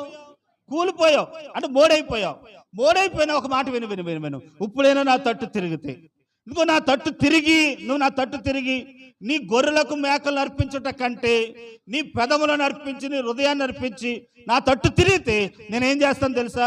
మోడైపోయిన నిన్ను తిరిగి అంటూ ఏమంటున్నాడంటే 5వ వచనం, చెట్టు నాకు మంచు ఉన్నట్లుగా నేను అతనుకు ఉంటాను, తామర పుష్పం వెదిగినట్లుగా అతడు అభివృద్ధి నందును. లెబనోను పర్వతం మీద దాని ఏర్లు తన్నినట్లు వారు మరలా ఏర్లు తందు. అతని కొమ్మలు విశాలముగా పెరుగును, ఒలీవ చెట్టు కలిగినంత సౌందర్యము అతని. చూడండి ప్రియులారా, నువ్వు దాని తట్టు తిరిగిన ఎడల, ఓ ఇశ్రాయేలు, లేకపోతే ప్రియులారా, ఓ ప్రియ సంగమా, నువ్వు నా తట్టు తిరిగిన ఎడల చెట్టుకు మంచున్నట్టుగా నేను నీకు. చెట్టు అండి మంచు కురిసింది అనుకోండి, చెట్టు అంతా కురుస్తుందా మంచు? ఓ పక్కే కురుస్తుందా? దేవుడు అంటున్నారు, చెట్టుకు మంచు ఉన్నట్టుగా నేను నీకుంటాను. ఇంకో మాట చెప్తాను, మంచు శీతాకాలం కురుస్తుంది, అన్ని కాలాల్లో కురుస్తుందా అంటే అన్ని కాలాల్లోనూ కురుస్తుంది. యాసకాలం కూడా మంచు పడుతుంది. చూడండి, పొద్దున్నే యాసకాలం పెట్టి యాసకాలం వెళ్ళి పొద్దున్నే ఇలాగనండి ఆకుని అంటే మంచు కనపడుతుంది. అంటే దేవుడు అంటే మాట ఏంటంటే, నువ్వు నా తట్టు తిరిగిన ఎడల నేను అన్ని కాలములలో మంచు ఉన్నట్టుగా నేను నీకు ఉంటాను, తోడై ఉంటాను. నీ కొమ్మలు విశాలంగా పెరుగుతాయి, తామర పుష్పం ఎదిగినట్టుగా నిన్ను వెదిగింప చేస్తాను అని దేవుడు చెప్తా ఉన్నాడు. నెబుకద్నెజరు తాను చేసిన గర్వమును బట్టి ఏ విషయంలో మోడైపోయిన వారిని తిరిగి మరలా ఏం చేశాడటండి? సిగురింప చేసిన దేవుడే ఈరోజు మనలో కూడా దేవుడు ఏం చేస్తానంటున్నాడు అంటే, సిగురింప చేసి మరలా కాయలు కాసేవారిగా దేవుడు మనల్ని చేస్తానంటున్నాడు. దేవుడు బిడ్డలారా, పరిస్థితులు ఏమైనా దేవుని దగ్గరకు వచ్చిన తర్వాత, పరిస్థితులు ఏదైనా దేవుడు తిరిగి మరలా మనలను ఫలింప చేసి పుష్పింప చేయగల సమర్థుడని విషయాన్ని మీకు తెలియపరుచుకుంటున్నాను. దేవుని నామ మహిమ కలుగును గాక. ప్రియులారా చూడండి, ఇంకొక సందర్భాన్ని మీకు చూపిస్తాను. ఏంటనంటే, యేసు ప్రభువు ఈ లోకంలో వీళ్ళు జీవించినప్పుడు దారి గుండా వెళుతుంటున్నప్పుడు అంజురపు చెట్టు కంటండి ఆకులు తప్ప కాయలు లేవు. అప్పుడు దాన్ని ఏమన్నారు ప్రభు అని అంటే, శపించారంట. ప్రియులారా గమనించండి, అంజురపు చెట్లు ఇప్పుడు మన దగ్గరకు కూడా వచ్చేసినాయి. ఇదివరకు మనకు ఉండేవి కాదు, కానీ మన కొన్ని ప్రాంతాల్లో కొన్ని దగ్గర పెరుగుతూ ఉన్నాయి. ప్రియులారు గమనించండి, అంజరపు చెట్లు మనం గమనిస్తే ఇదిగోండి, అంజరపు చెట్టు కాయలు కాస్తున్న సందర్భం. ప్రియులారా, దూరం నుండి చెట్టును చూశాడట, ఆకులు తప్ప. నాకు వచ్చిన బాధ ఏంటంటే, దూరంగా చూసి ఆకులు తప్ప కాయలు ఉన్నాయేమో అని చెట్టును చూసి వచ్చాడట. అంటే అంజరపు చెట్టు, ఆ చెట్టు వేసిన వాళ్ళు అడిగానండి, ఏంటి సందర్భం ఏంటి, ఈ అంజరపు చెట్టు ఆకులు ఉన్నప్పుడు కాయలు ఉంటాయా, లేకపోతే కాయలు ఉన్నప్పుడు ఆకులు ఉంటాయా, ఏంటి దీని సందర్భం అంటే, వారు చెప్పిన విషయం ఏంటంటే, ఆకులు ఎన్ని ఉన్నాయో అన్ని కాయలు ఉంటాయి. ఆకులు ఎన్ని ఉన్నాయో అన్ని కాయలు ఉంటాయి. ఎందుకనంటే, ఆకు వేసింది అనుకోండి, ఆకు మధ్యలో కాయ వస్తుందట. ఎప్పుడు అక్కడ ఇంకో మాట నీకు జ్ఞాపకం చేస్తాను. అంజరపు చెట్టు చూడండి, ఈ దగ్గరగా కనపడుతుందేమో ప్రియులరా, ప్రతి ఆకుకి మధ్యలో ఏముంటుంది అని అంటే కాయలు ఉంటాయండి. అంటే ఆకులు ఉన్నాయి కానీ కాయలు లేవు. ఇంకొక విషయం ఏంటంటే, అంజరపు చెట్లు ఉన్న గుణలక్షణం ఏంటంటే, అన్ని కాలాల్లోనూ కాస్తుందట. ఒక్క కాలంలో కాదు, శీతాకాలంలోనే, యాసకాలంలోనూ, వర్షాకాలంలో కాదట. వర్షాకాలంలోనూ కాస్తుందట, శీతాకాలంలో కాస్తుందట, ఎండాకాలంలో కాస్తుందట. కాయటం మొదలు పెట్టిందంటే ఎప్పుడు కాస్తూనే ఉంటుందట. అటువంటి చెట్టు ఇప్పుడు ఏం కాయటం మానేసింది? ఆకులు తప్ప కాయలు. అప్పుడు ప్రభు ఏమన్నాడు తెలుసా? ఈ అంజరపు చెట్టు ఎండిపోవును గాక అన్నాడట. అంజరపు చెట్టు వెంటనే ఏమైందనంటే ఎండిపోయింది. ప్రియులారా, ఎందుకు ఎండిపోవాల్సి వచ్చిందనంటే ఆకులు తప్ప కాయలు. ఈరోజు చాలా మంది దేవుని మందిరానికి వస్తున్నాము కానీ ఇంకా ఫలభర్తలు లేని వారిగానే ఉంటూ ఉన్నాం. ఇంకా ప్రభు ఏమిటా ఫలభర్తలు? చూడండి, ఆ దేవుని బిడ్డల గల్తీ రాసిన పత్రిక, ఎందుకో ముగిస్తానండి, నేను ముగింపులోకి వస్తున్నాను. గల్తీ రాసిన పత్రిక, దేవుడు మన పట్ల కోరుకున్న కాయలు అంట. పైకి బత్తి గలవారుగా ఉంటున్నాము కానీ ఏదో బత్తి ఒలకపోస్తున్నామంట, కానీ కాయలు లేవట్టండి. ఏంట కాయలు అని అంటే, గల్తీ రాసిన పత్రిక 5వ అధ్యాయము ఎన్నో వచ్చినవరమ్మా 22 చూడండి. కాయలేంటో, ఆత్మ ఫలమేమనగా ప్రేమ, సంతోషము, సమాధానము, దీర్ఘశాంతము, దయాలత్వము, మంచితనము, విశ్వాసము, సాత్వికము, ఆశ. చూడండి, ఇప్పుడు దేవుడు అంట దూరం నుండి కాయలు చూశాడట, ఆకులు చూసి వచ్చారట, దానికి ఏమి లేవు. ఈరోజు మనుషులు చూస్తూ ఉంటారు, పైకి బతిగా ఉంటున్నారు కానీ మనుషులకి ఏమి లేవంట ఫలాలు. ఏమిటా ఫలాలు అన్నట్టు, ఇగో ప్రేమ అనే ఫలం లేదట. ఒకటి చదువమ్మ. మనుషులకి ఏమి లేదు, సంతోషం లేదంటే. ఎంత సంపాదించినా, ఎంత మనం సమకూర్చుకున్న మనుషుడికి ఏమి లేదనంటే సంతోషం లేదు, సమాధానం లేదు, దీర్ఘశాంతము లేదు, దయాలత్వము లేదు, మంచితనము లేదు, విశ్వాసము లేదు. మనసులో ఏం లేదట. ఈ ఫలాలు లేనప్పుడు మనం ఆకులు లాంటి వారిగా ఉన్నాం తప్ప ఏమి లేవు, కాయల ఫలాలు లేవు. కాబట్టి ప్రియులారా, ఈరోజు దేవుడి వాక్యం చెప్తా ఉన్నాను. ఏ విషయంలో మనం మోడైపోయామో, ఆ విషయంలో ఏ గర్వాన్ని బట్టి, అతిశయాన్ని బట్టి మనం మోడైపోయిన మనం ప్రభు దగ్గరికి వచ్చి, అయ్యా నేను మోడైపోయాను నాయన, నన్ను క్షమించిన ఆయన ప్రభు దగ్గరికి వస్తే ప్రభు మనల్ని క్షమించి మరలా మనల్ని కాసేవారుగా దేవుడు మనల్ని చేస్తాడనే విషయాన్ని మీకు తెలియపరుచుకుంటున్నాను. ప్రియులారా, గమనించండి, నేను ముగిస్తా ఉన్నాను. ప్రియులారా, ఈ మాటలు చెప్పి నేను ముగిస్తాను. ఎప్పుడైతే మనం మనసును మార్చుకుంటామో ఈ గుణలక్షణంలోకి రావాలి. ఏమిటా గుణలక్షణం అని అంటే, దేవుడు మరలా మనల్ని సిగరింప చేయాలి అనుకుంటే కనుక ఇదిగో ఈ గుణలక్షణాల్లోకి రావాలండి. మొదటిది ఏంటంటే, ఘనతకు ముందుగా, నాశనానికి ముందుగా. అంటే ఇప్పుడు మనం తిరిగి జీవించాలి, ఆస్వాదించబడాలంటే మనలోకి ఏమి రావాలి? ఈ గుణలక్షణాలు రావాలి. ఇదివరకు గర్వంగా ఉన్నాం, ఇదివరకు వినయము లేని వారిగా ఉన్నాం, ఇదివరకు వేరే రకంగా ఉన్నాం. మనం మారితే ఇదిగో చెట్టును దేవుడు సిగిరింప చేసినట్టుగా, మరలా మొద్దయిపోయిన దాన్ని తిరిగి బతికింప చేసి ఫలింప చేసినట్టుగా మనల్ని బతికింప చేయాలి అని అంటే మళ్ళీ ఈ విషయాల్లో మనము సరి చేసుకోవాలి. ఏంటయ్యానంటే, ఘనతకు ముందు వినయం కలిగి ఉండాలి. తర్వాత ఘనతకు ముందు భక్తి ఉంటుందంట, ఘనతకు ముందు జ్ఞానం ఉంటుందంట. ఏ జ్ఞానం అనంటే లోక సంబంధమైన జ్ఞానం కాదు. ప్రియులారా, ఒక విషయాన్ని గమనించండి. అందరూ ఒకసారి దేవుని స్తోత్రమా. నేను గమనించానండి ప్రియులారా, నేను అలాగే చేశాను. ఒకప్పుడు నేను ఒప్పుకుంటున్నాను, ఒకప్పుడు అక్కడ మీటింగ్, ఇక్కడ మీటింగ్, అక్కడ మీటింగ్, అక్కడ మీటింగ్ అని రోజులు గడుపుకుంటాకి వెళ్ళిపోయాను. నాకు అసలే అవగాహన ఉండేది కాదు. పిలవపోయిన వెళ్ళిపోయేవాడిని.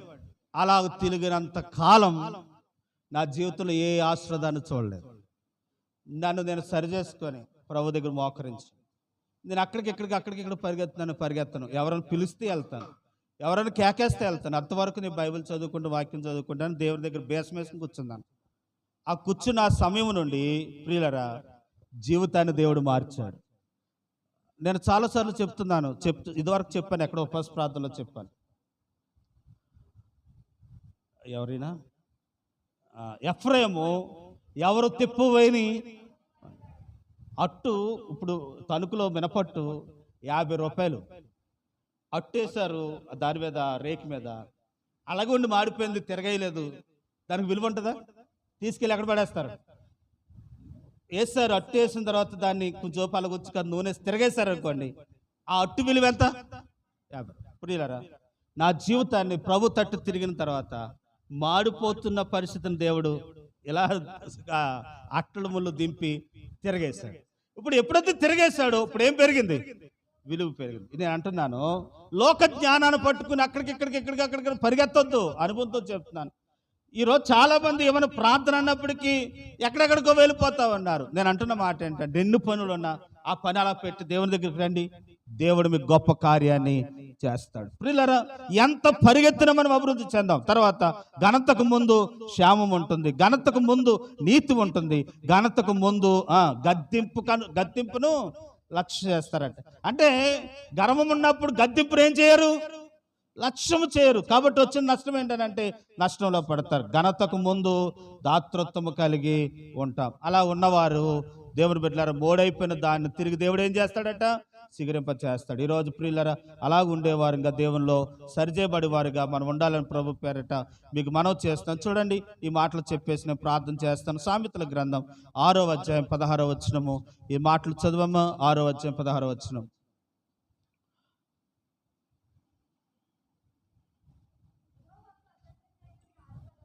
ఆరు కలవు అవేమనగా అహంకార దుష్టియు, కళ్ళములాడు నాలికయు, నిరపరాధును చంపుటకు చేతులను, దురాలోచనలు చేయు రోచించు హృదయమును, కీడు చేయుటకు త్వరపడి పరుగులెత్తు పాదములు, లేవి వాటిని పలుకు అబద్ధ సాక్షియు, అన్నదమ్ములలో జడగము పుట్టించు వాడు దేవునికి ఎలాగంటువాడంట. అంటే అన్నదమ్ముల్లో ఇక్కడ చదివితే ఇక టైం అయిపోయింది కాబట్టి నేను వెళ్ళిపోతుంది, ముగించేస్తున్నాను.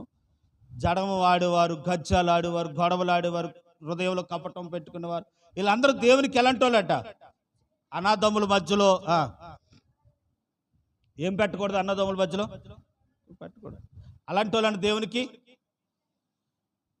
నేను ఎలా అంటున్నాను ఏంటంటే, ఇద్దరు భార్య భర్తలు ఉన్నారనుకోండి, ఈవిడికి చెప్పేలాగా ఈవిడ చెప్పి, ఆవిడ చెప్పేలాగా ఆవిడ చెప్పి ఇడిపోయారు అనుకోండి.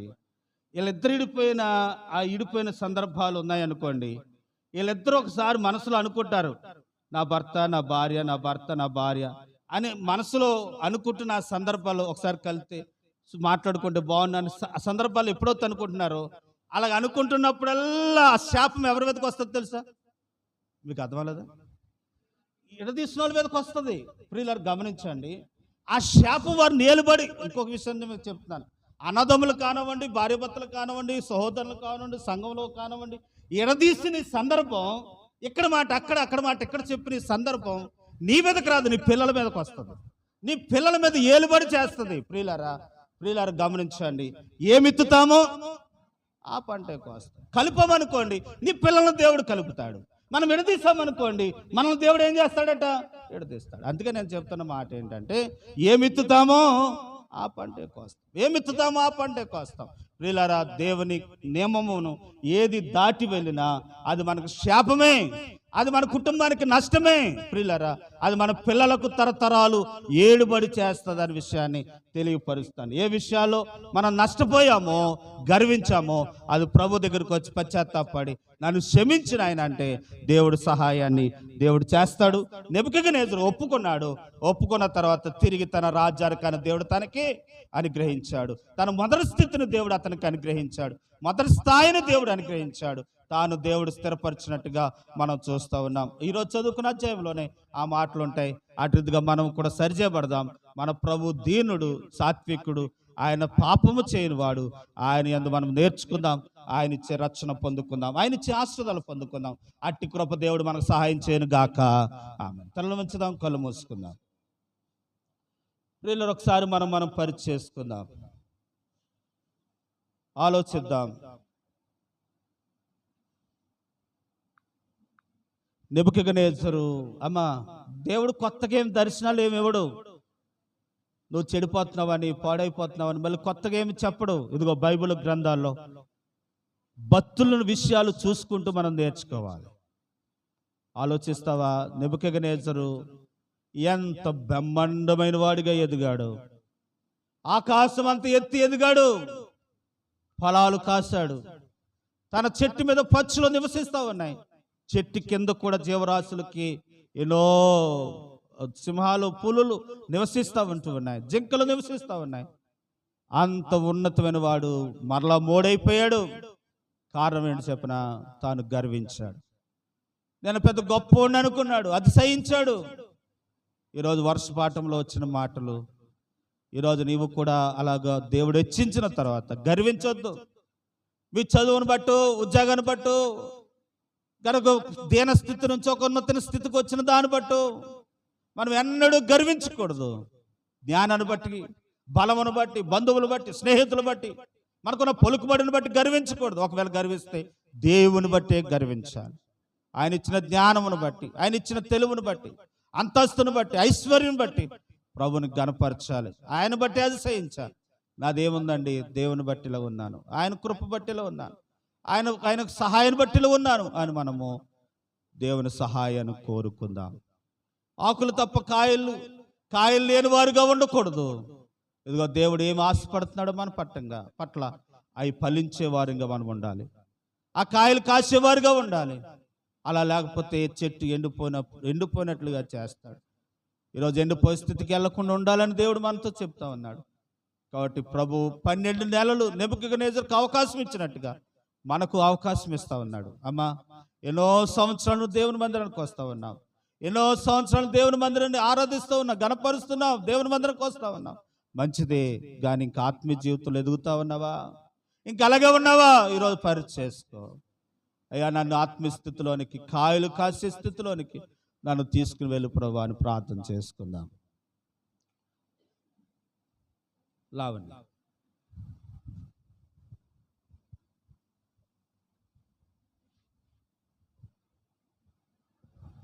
స్తోత్రం స్తోత్రం స్తోత్రం స్తోత్రం స్తోత్రం. పరిశుద్ధులలో ఒక రక్షక తండ్రి, సకల ఆశీర్వాదములకు కారణభూతుడైన మా దేవ, ఆకాశం నీ సింహాసనం, భూమిని పాదపీఠం ప్రభువా. దేవా, నీకు ఇష్టమైన పనులు మేము చేయడానికి సహాయం చేయమని ప్రార్థిస్తున్నాను. దేవా నీ పునరుద్ధాన దినాన్ని పరిశుద్ధంగా పాటించమని సెలవిచ్చావు ప్రభువా. ఇంత పరిశుద్ధంగా పాటించడానికి ప్రభువా మేము మమ్మల్ని అందరినీ కూడిపించినందుకు నీకే వందనాలు, స్తుతులు, స్తోత్రాలు చెల్లించుకుంటున్నాను ప్రభు. వచ్చిన ప్రతి ఒక్క బిడ్డని దీవించండి, ఆశీర్వదించండి ప్రభు. వెత్తబడిన వాక్యాన్ని నీరు కట్టి ఫలింపచేయమని ప్రార్థిస్తున్నాను ప్రభువా. మంచి నెలను పడు విత్తనములుగా మమ్మల్ని మార్చమని అడుగుతున్నాను ప్రభువా. దేవా, ప్రేమ, సంతోషము, సమాధానం, దీర్ఘశాంతం, దయాళుత్వం ప్రభువా, ఆశ, నిగ్రహాలను మేము కలిగి ఉండడానికి సహాయం చేయండి. మంచి ఫలాలను ఫలించే వారిగా ఉండడానికి సహాయం చేయమని ప్రార్థిస్తున్నాను ప్రభువా. దేవానికి విరుద్ధమైనవి, నీకు ఇష్టం లేని పనులు మేము చేయకుండా ఉండడానికి కృప చూపించండి ప్రభువా. అనేకమైన సాతాను శక్తులు, అంధకార శక్తులు ప్రభువా, నీకు ఇష్టం లేని ఫలాలు ఫలించడానికి ప్రభు మమ్మల్ని ప్రేరేపిస్తున్నప్పటికీ ప్రభువా, ఆశ, నిగ్రహము కలిగి ప్రభు మేము ఉండడానికి మాకు సహాయం చేయమని అడుగుతున్నాను ప్రభువా. దుర్దినములు రాకముందే ప్రభు, సర్వం కోల్పోకముందే ప్రభువా, నీ రాకడ కోరిక ఎదురు చూసే కృపను మాకు అనుగ్రహించమని అడుగుతున్నాను ప్రభు. నీ సూచనలు ప్రతి ఒక్కటి నెరవేరుతున్నాయి ప్రభు. జనముల మీదకి జనము, రాజ్యముల మీదకి రాజ్యము, సంతోషం లేదు, సమాధానం లేదు, అక్రమము విస్తరించుట చేత ప్రేమ చల్లారిపోతుంది ప్రభువా. కుటుంబంలోనే సమాధానం లేదు ప్రభు. నువ్వు చెప్పిన ప్రతి మాట తూచ తప్పకుండా సున్నైనను ఒక పొల్లైనను పోకుండా జరుగుతుంది ప్రభువా. మేము నిగ్రహం కలిగి ప్రభువా నీ రాకడ కోసం ఎదురు చూడడానికి మాకు సహాయం చేయమని అడుగుచున్నాను ప్రభువా.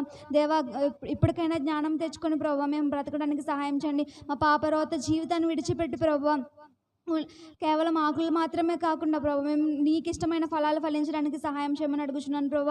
గొప్ప వాక్యాన్ని వాక్యం ద్వారా మాతో మాట్లాడినందుకు నీకే వందనాలు, స్తుతులు, స్తోత్రాలు చెల్లించుకుంటున్నాను ప్రభు. లోక భోగముల కోసం కాకుండా ప్రభు, ఈ లోకం కోసం కాకుండా ప్రభు మా నిత్య రాజ్యం కొరకు ప్రభు మేము ఎదురు చూడడానికి ప్రభు, నీ నిత్య రాజ్యంలో ప్రభు వారసులు కావడానికి మాకు సహాయం చేయండి. మీరు అక్కడ పర్యంతరం ప్రభు నిలకడగా ఉండడానికి ప్రభు, మా పరిశుద్ధతను కాపాడుకోవడానికి సహాయం చేయమని అడుగుచున్నాను ప్రభు. నీకు ఇష్టమైన ఫలాలు ఫలించి ప్రభు నిన్ను ఆనందించడానికి సహాయం చేయమని అడుగుచున్నాను ప్రభు. నువ్వు మాకు ఇచ్చిన ప్రభు తలాంతులను ప్రభు అభివృద్ధి చెందించడానికి సహాయం చేయండి. భూమిలో కప్పెట్టేవాడిగా కాకుండా ప్రభు మాకు ఇచ్చిన తలాంతులను ప్రభు వాడుకోవడానికి సహాయం చేయమని అడుగుచున్నాను ప్రభు. ఇక్కడికి వచ్చిన ప్రతి ఒక్క బిడ్డని పేరు పేరుని దీవించండి, ఆశీర్వదించండి. నా సంఘంలో అనేక మంది అనారోగ్యంతో బాధపడుతున్నారు ప్రభు.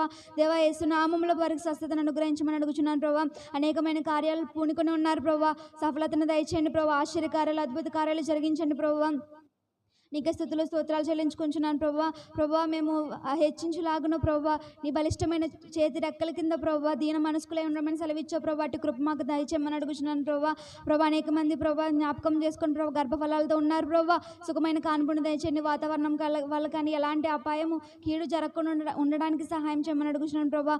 గర్భఫలాల కోసం ఎదురు చూస్తున్న బిడ్డలను కూడా జ్ఞాపకం చేసుకుని నీ చిత్తమైతే, నీకు ఇష్టమైతే ప్రభు గొప్ప కార్యాన్ని వాళ్ళ పట్ల జరిగించమని ప్రార్థిస్తున్నాను ప్రభు. వివాహం కోసం ఎదురు చూస్తున్న వారు కూడా ఉన్నారు ప్రభా, సహాయం చేయమని ప్రార్థిస్తున్నాను ప్రభు. మా సంఘ కాపులను దీవించండి, ఆశీర్వదించండి. మమ్మల్ని బలపరచడానికి, ఇంకా నీ రాజ్యం కోరుకు మమ్మల్ని నిలకడగా ఉంచడానికి సహాయం చేయమని అడుగుచున్నాను ప్రభు.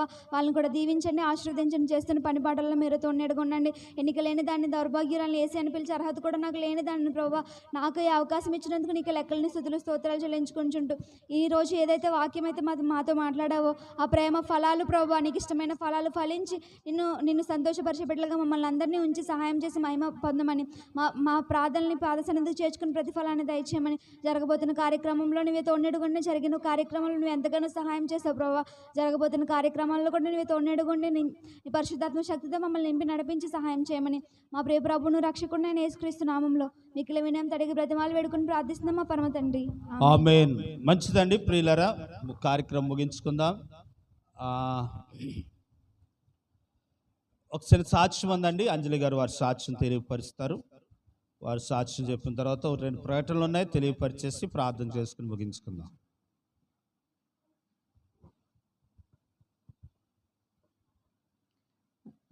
ముఖ్యంగా దేవునికి వందనాలు. పాస్టమ్ గారికి, జాయ్ గారికి, ఇక్కడ కూడి ఉన్న ప్రతి ఒక్కరికి కూడా నా వందనాలు తెలియజేస్తున్నాను. దేవుడు 2003లో మా ఆయన గారికి చెయ్యి రూపినప్పుడు దేవుడు అంతగానో స్వస్థపరిచారు. నా పట్ల దేవుడు ఎన్నో కార్యములు చేశాడు. నేను కంటికి కనబడు, హృదయానికి గోచరం కాదు దేవుడు చేసిన కార్యములు.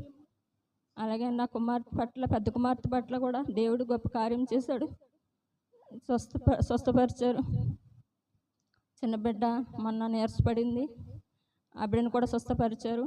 అలాగే నాకు మొన్న గురువారం రోజున అనుకుంటా కింద పడిపోయాను, ఇరిగిపోయింది అనుకున్నాను. ఇది మడికట్టు దగ్గర ఇరిగిపోయింది అనుకున్నాను, జారి పడిపోయాను.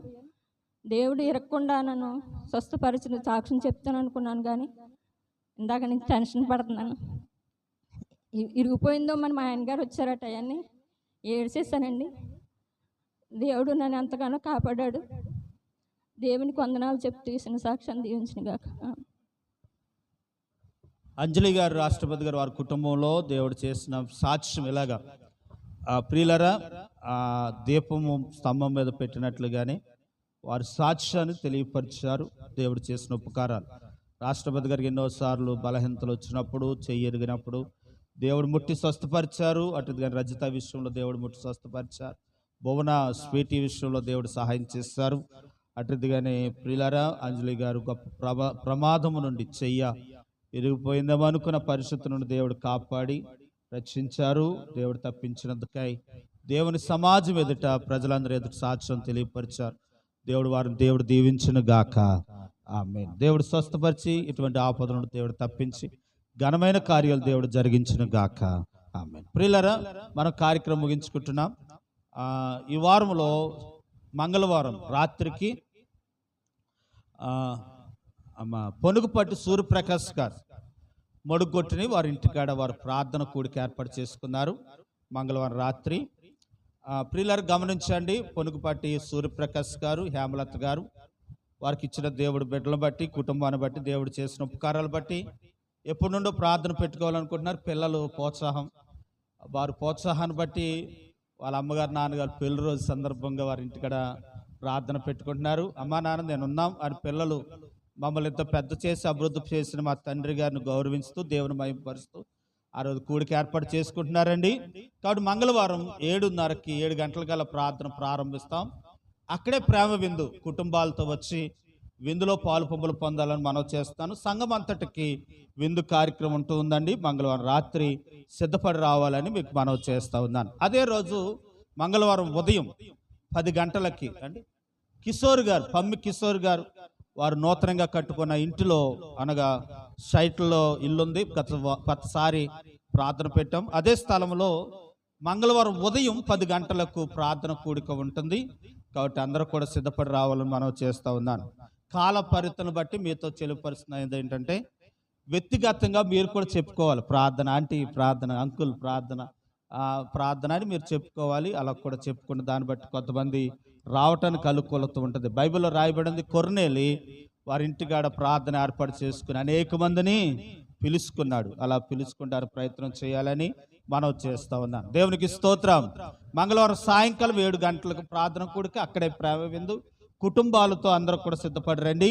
కాబట్టి అక్కడే భోజనం కనుక పెందరకడ పెట్టుకుని పెందరకడ ముగించుకుందాం కనుక అట్టిది. కానీ మంగళవారం ఉదయం 10 గంటలకు పమ్మి కిషోర్ గారు, వెంకటరాజు గారు వారి పెద్దల్లుడు గారు వారు కట్టుకున్న అపార్ట్మెంట్ ఇంటిలో ప్రార్థన కూడిక సిద్ధపడి రావాలని మనం చేస్తాం. 10 గంటలకు ప్రారంభిస్తాం, సిద్ధపడి రండి. అట్టిది. కానీ ప్రియులారా, మన ప్రియులు లంకపల్లి శ్యామ్ గారు ఈరోజు బిర్యానీ కొట్టెట్టారు. ఈరోజు ప్రారంభం. కనుక వెంకటరాజు గారు దాన్ని మేము వెళ్ళి ప్రారంభించొచ్చాం. రాష్ట్రపతి గారు ఫోన్కు దొరకలేదని వారు తెలియపరిచారు. కాబట్టి ప్రియులారా, ఇప్పుడే శ్యామ్ గారు హోటల్ అక్కడ ఏర్పాటు చేయబడింది, భోజన హోటల్. కాబట్టి మన అందరం అటు ఇప్పుడు కాదు, మీకు అనుకూలతను బట్టి మీరు వెళ్ళి ఆ వ్యాపారం తోడ్పడాలని మిమ్మల్ని కోరుతా ఉన్నాం. కనుక ప్రియులారా, మనకు కావటం మొక్కెక్కి వేస్తాడు. కాబట్టి తీసుకుని వ్యాపారాన్ని అభివృద్ధి పరచాలని మనం చేస్తూ ఉన్నాం. ప్రతిరోజు సాయంకాలము ఆ వ్యాపారం ఉంటుందండి, బిర్యానీ కొట్టు. ఈరోజు మాత్రం ఉదయం ఉంటుంది. కాబట్టి ఇప్పుడే మీకు కావాలంటే వెళ్ళి తెచ్చుకోవచ్చు. ప్రతిరోజు సాయంత్రం ఉంటుంది. సాయంత్రం వెళ్ళి బిర్యానీ కొట్టును దర్శించి మీరు వారు ప్రోత్సహించాలని మీకు మనవి చేస్తూ ఉన్నాను. అట్లా దేవుడు సహాయం చేయను గాక. ఆమేన్. హల్లెలూయా. వచ్చి ఆదివారం ఒక డాక్టర్ గారు వైద్యాన్ని వారు కొత్తగా హాస్పిటల్ పెట్టుకున్నారు. హాస్పిటల్ పరిచయం కొరకు వైద్యశాల పెడతా ఉన్నారు. వచ్చి ఆదివారం 11 గంటల నుండి ఆ కార్యక్రమం జరుగుతుంది. షుగర్ ఫ్రీగా చూస్తారు, బీపీ ఫ్రీగా చూస్తారు. ప్రియులరా, షుగర్కు ముందు తిన్న తర్వాత ఎంత ఉంది, తినక ముందు ఎంత ఉంది, తిన్న తర్వాత ఎంత ఉందో 2 సార్లు చెక్ చేస్తారు. కాబట్టి మరి తిన్న తర్వాత అంటే మేము ఇంటికి వెళ్ళి ఏం తిని వస్తామని అంటే ఇక్కడే ఏర్పాటు చేశారు భోజనాలు కూడా. కాబట్టి వచ్చే వారం సంఘానికి ఇక్కడే విందు కార్యక్రమం ఉంటుంది. కాబట్టి ఎవరైనా షుగర్ చూపించుకోవాలనుకున్నా ముందు చూపించుకొని తర్వాత భోజనం చేసి చూపించుకోవచ్చు. అలాగూ మీరు వచ్చే వారం సిద్ధపడి రావాలని మనం చేస్తూ ఉన్నాను. ప్రియులరా, అటువంటి కార్యక్రమం దేవుడు జరిగిస్తూ ఉన్నారు. వచ్చే వారం కొరకే సిద్ధపడదాం. ఇక్కడే ప్రేమ విందు ఉంటుంది. ఆ విందు కొరకు సిద్ధపడి రావాలి. మళ్ళీ మీకు తెలియపరుస్తాను. శనివారం మీకు క్యార్వెస్సింగ్ తెలియపరుస్తాం. కాబట్టి రావాలని మనం చేస్తాం. అందరూ చూపించుకోవాలి. అలా కొత్త హాస్పిటల్కి ప్రోత్సాహకరంగా ఉంటుంది. 150 మందికి అని చెప్పాను. అంటే 150 మందే ఉంటారని మా వాళ్ళు అని చెప్పాను. కాబట్టి చూపించుకోండి, ఆయన ప్రోత్సహించండి. కాబట్టి ఆయన వైద్యాన్ని మీరు స్వీకరించాలని మనం చేస్తూ ఉన్నాను. మంచిది. అటుగా దేవుడు సహాయం చేయను గాక. ఆమేన్. దేవునికి స్తోత్రం. హల్లెలూయా. ప్రియులరా, రీతిగా మనం సిద్ధపడదాం. ఇంకేమైనా ఉంటే వచ్చే వారం తెలియపరుస్తాం. చిన్న ప్రార్థన. పరిశుద్ధుడా, నీకు వందనాలు. ఇంతవరకు మీరు మాకు సహాయం దయచేస్తారు. మీ సన్నిధి మాతో ఉంచి కాపాడి మహిమనందండి. ఈ వారంలో జరుగుతున్న కార్యక్రమాలన్నింటిలో సహాయపడమని యేసు నామములో ప్రార్థించి అడిగి వేడుకుంటున్నాము తండ్రి. ఆమేన్. మంచిదండి. మనందరూ లేచి నిలబడి కానుకలు సమర్పించుకుందాం. మనం దేవునికి కానుకలు అర్పిద్దాం. మనందరూ లేచి నిలబడి దేవునికి కానుకలు ఇద్దాం. పాట పాడదాం. ప్రియులారా, దర్శ గారు పాట పాడతారు. వారు పాడుతుండండి. వారితో ఏకీభవిద్దాం. పాటలు బుక్ లేదు. హల్లెలూయా. నీ దయలో నేనున్నా ఇంతకాలం, నీ కృపలో దాచినావు గతకాలం. నీ దయలో నేనున్నా ఇంతకాలం, నీ కృపలో దాచినావు గతకాలం. నీదే నేనే మౌదునా, నీ దయలే నీదే నేనే మౌదునా తెలియదయ్యా. నీ దయలో నేనున్నా ఇంతకాలం, నీ కృపలో దాచినావు గతకాలం. తల్లిదండ్రులు చూపిస్తారు ఎనలేని ప్రేమలు ఇలలో చేయాలని ఆశిస్తారు అందనంత గొప్పవారిగా. తల్లిదండ్రులు చూపిస్తారు ఎనలేని ప్రేమలు ఇలలో చేయాలని ఆశిస్తారు అందనంత గొప్పవారిగా. నీ దయ ఉంటే వారు కాగలరు అధిపతులుగా, నీ దయ లేకపోతే ఎవరు బ్రతుకుట జరుగునా. నీ పాదాల చెంతనే నే పరవశించాలని, నా జీవితాన్ని నీతోనే గడపాలని. నీ దయలో నేనున్నా ఇంతకాలం, నీ కృపలో దాచినావు గతకాలం.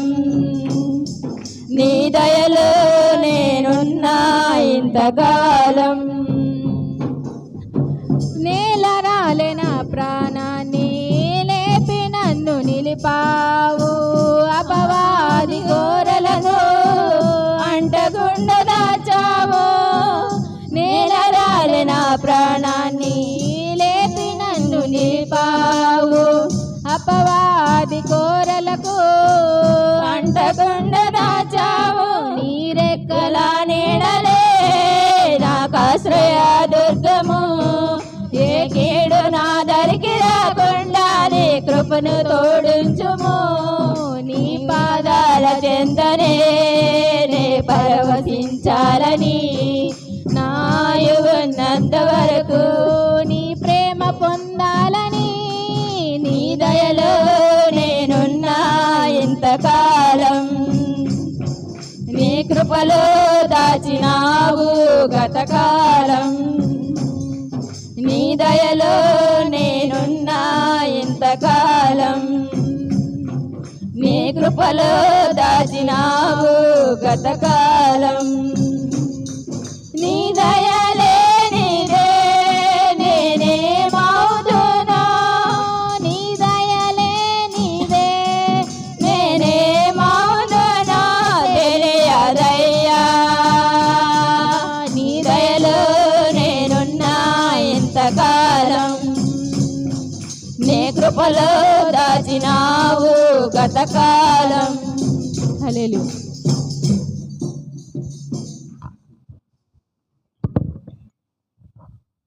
మంచిదండి. ప్రార్థన ఆశ్రదంతో మనం తీసుకుని కార్యక్రమం ముగించుకుందాం.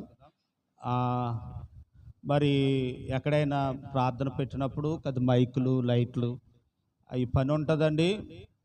నా స్నేహితులు ఇద్దరు ఉన్నారు నాకు ఎదురుగుండు కూడా, దుండి కిరణ్ బాబు అటుది కానీ ఆనంద్ గారు, మేమందరం కలిసి తిరిగే వాళ్ళమండి, మా స్నేహితులు వారు.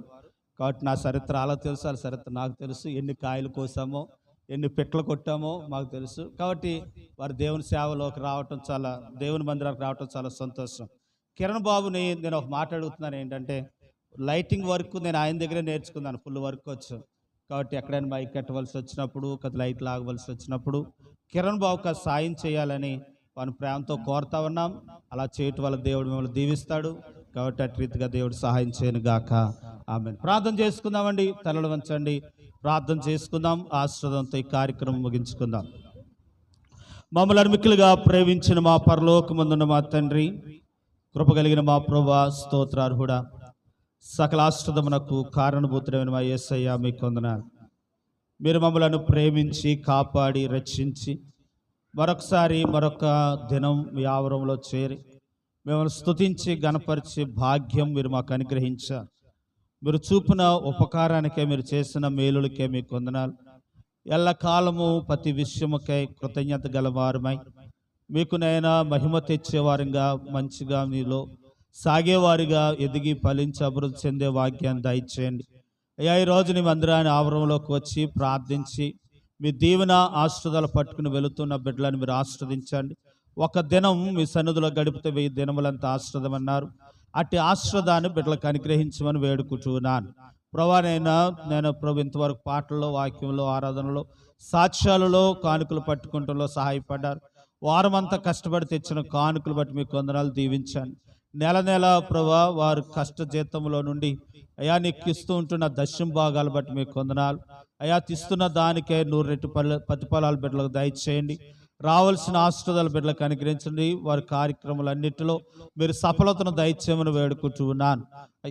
దేవా సహాయం మీరు దయచేయండి అయా. తింటున్న ఆహారంలో తెచ్చిన పిడికలు బట్టి మీకు వందనాలు అయా. రైస్ను బట్టి మీకు వందనాలు. వారి అయా ఆహార విధులను మీరు ఆస్వాదించండి అయా. మంచి ఆరోగ్యాలు వారికి అనుగ్రహించండి. సంటి పిల్లలకు ఆరోగ్యాలు దయచేయండి అయా. నేను మరి ప్రభా నేను స్కూళ్ళు తెరుస్తూ ఉన్నారు, కాలేజీలు తెరుస్తూ ఉన్నారు. బిడ్డల కాలేజీలకి నేను స్కూళ్ళకి బయలుదేరుతూ ఉంటున్నప్పుడు నేను కావలసిన వసతులను మీరు దయచేయమని వేడుకుంటూ ఉన్నాను ప్రభా. అటుదిగానే నేను ప్రభా టీచర్లుగా, మాస్టర్లుగా, ఆయాలుగా పనిచేస్తున్న బిడ్డలను దీవించి బలపరచండి. అటుదిగానే ప్రభు దేవానైనా ఐరన్ పని, పెయింట్ పని, సిమెంట్ పని, వెల్డింగ్ పని అయా చేతి పనులు చేసుకున్న బిడ్డలను బలపరిచి దీవించండి అయా. ఫ్యాక్టరీలకు వెళుతున్న వారిని దీవించి బలపరచండి. ఉద్యోగాలు చేసుకున్న బిడ్డలకు సహాయపడండి, దీవించి బలపరచండి అయ్యానైనా ప్రభా. అయా పనులు చేసుకున్న బిడ్డలను కాపాడండి. గృహాలు నిర్మించుకోవాలనుకున్న వారికి సహాయపడండి అయ్యానట్టుగానే నిర్మిస్తున్న వారికి సకాలంలో పూర్తవటానికి సహాయపడమని వేడుకుంటూ ఉన్నాను. యవనస్తులను మీరు జ్ఞాపకం చేసుకొని చదువు పూర్తయిపోయి అయా ఉద్యోగాల కొరకు ఎదురు చూస్తూ ఉన్నారు. కనికరించిన ఆయన వారికి ఉద్యోగాలు దయచేయండి. అటుగానే ప్రభా పరిశుద్ధానికి ప్రైవేట్గా చేసుకున్న ఉద్యోగాలను మీరు వారు ఫలవర్తంగా చేసి సహాయపడండి. అటుగానే ప్రభా అనారోగ్యంగా ఉన్న వారు మీరు ముట్టండి, స్వస్థపరచండి. యవనస్తులు ప్రభా వివాహాల వయసు వచ్చిన వారు మీరు కనికరించి వారికి వివాహాలు జరిగించమని వేడుకుంటున్నాం అయ్యా. సహాయం దయచేయండి ప్రభానైనా. గర్భిణీ స్త్రీలకు ఆరోగ్యాలు దయచేయండి అయ్యా. నేను బిడ్డలు లేని వారిని కనికరించండి. వారు తగిన కాలమందు మీ కార్యాన్ని వారి పట్ల జరిగించమని వేడుకుంటున్నాం. అటుగానే ప్రభా రుణాలతో బాధపడుతున్న వారి రుణాలు తీర్చండి ప్రభా అయ్యా. ఉన్నతమైన స్థానంలోకి అయ్యా నేను మీరు ప్రభా ఎక్కించే దేవుడు ప్రభా. మీరు ఆస్వాదించే వారై ఉన్నారు.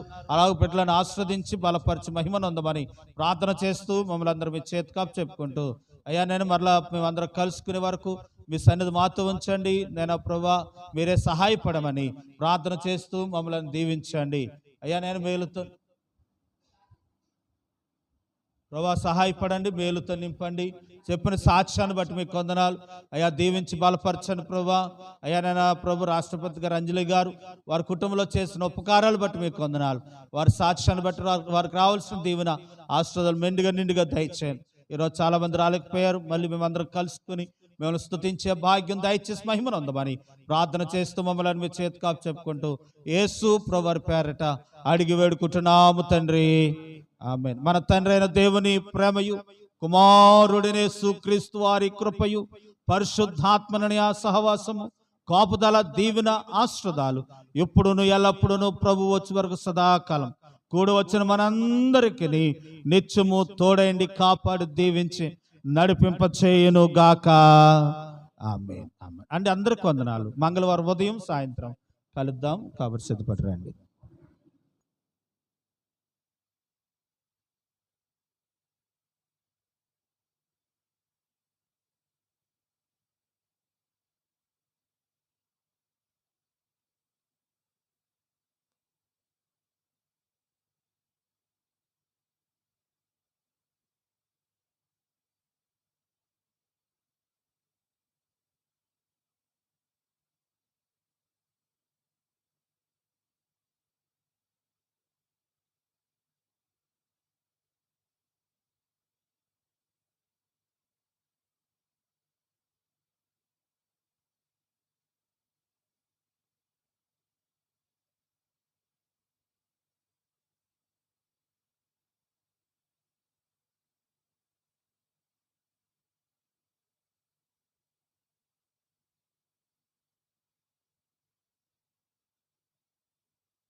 ఫ్యాన్ రావట్లేదు